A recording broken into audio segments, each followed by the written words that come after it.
அனைவருக்கும் வணக்கம். சற்று முன்பு வெளியான முக்கிய அறிவிப்பு. 60 வயதுக்கு மேல் உள்ள மூத்த குடிமக்களுக்கு ரயில் கட்டணம் குறித்து ஒரு முக்கியமான மகிழ்ச்சியான அறிவிப்பு ஒன்று வெளியாகியுள்ளது. இது குறித்து விரிவாக தெரிஞ்சுக்கணும்னா இந்த வீடியோவை கடைசி வரைக்கும் ஸ்கிப் பண்ணாமல் முழுமையாக பாருங்கள். இந்த வீடியோக்குள்ளே போகிறதுக்கு முன்னாடி இந்த வீடியோக்கு ஒரு லைக் பட்டனை ப்ரெஸ் பண்ணிடுங்க. நீங்கள் இது வரைக்கும் சேனலை சப்ஸ்கிரைப் பண்ணாமல் இருந்தீங்கன்னா மறக்காமல் சப்ஸ்கிரைப் பண்ணிக்கோங்க. கூடவே அந்த பெல் சிம்லையும் மறக்காமல் கிளிக் பண்ணிக்கோங்க. சரி, வாங்க இப்போ நாம் வீடியோக்குள்ளே போகலாம்.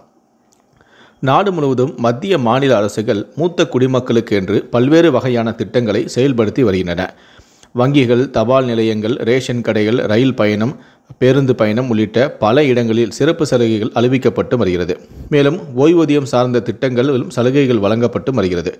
இந்நிலையில்தான் 60 வயதிற்கு மேற்பட்ட மூத்த குடிமக்களுக்கு மகிழ்ச்சியான அறிவிப்பு ஒன்றும் வெளியாகியிருக்கிறது.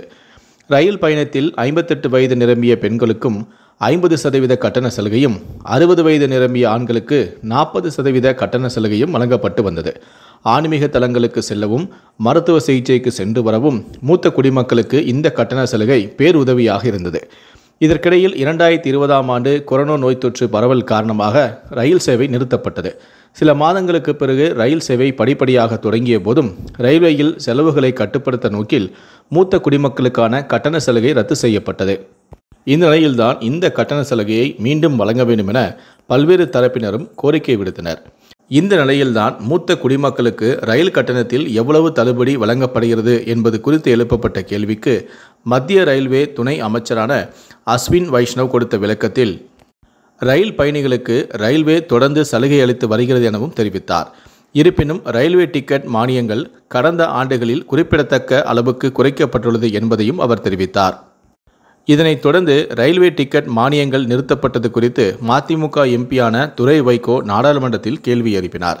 இந்த கேள்விக்கு பதிலளித்த அமைச்சரான அஸ்வின் வைஷ்ணவ், பயணிகளுக்கு கட்டுப்படியாகக்கூடிய வகையில் இந்திய ரயில்வே தொடர்ந்து மானிய கட்டணங்களை வழங்கி வருவதாகவும் தெரிவித்தார்.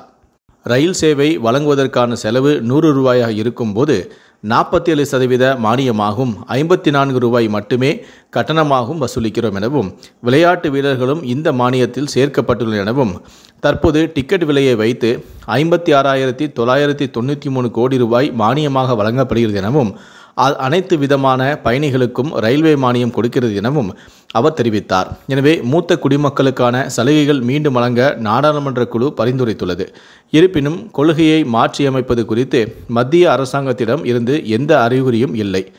இந்த நிலையில்தான் மூத்த குடிமக்களுக்கான ரயில் பயண கட்டண சலுகையானது ரத்து செய்யப்பட்டது தற்போது 4 ஆண்டுகள் ஆகிவிட்டதால் இனியும் தாமதிக்காமல் விரைவாக ரயில் பயண கட்டண சலுகையை மூத்த குடிமக்களுக்கு வழங்க வேண்டும் என பல்வேறு தரப்பினரும் கோரிக்கை தொடர்ந்து வலியுறுத்தி வருகிறார்கள்.